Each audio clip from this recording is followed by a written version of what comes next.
In this video, I show how to set the title and icon of a tkinter window using Python, and there's an exercise at the end of the video.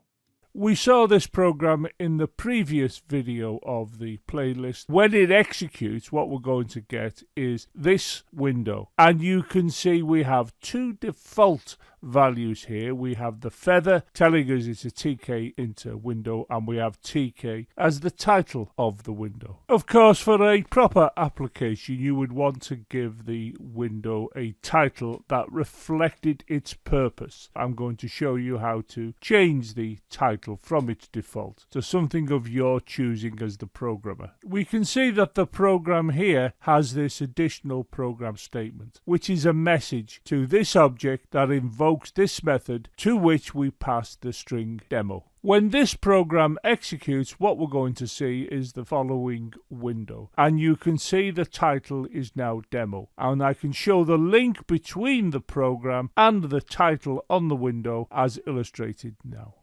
When this program executes, what we will see is this window here. We can see that the icon is set at its default. The next program is going to show us how we can set this icon to something of our choosing. I'm going to add a program statement to this computer program, as you can see here.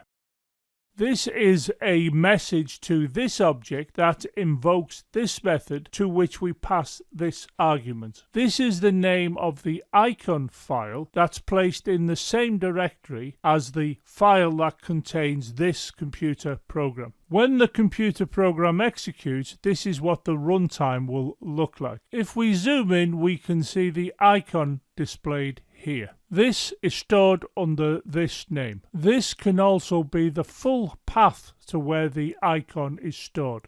Pause the video, note down this exercise, and have a go at completing it. Please consider subscribing to the channel and click the bell to ensure you get an update every time I upload a video. Maybe you would like to consider supporting the development of these free videos via Patreon. In addition, why not follow me on Twitter and also check out the supporting website.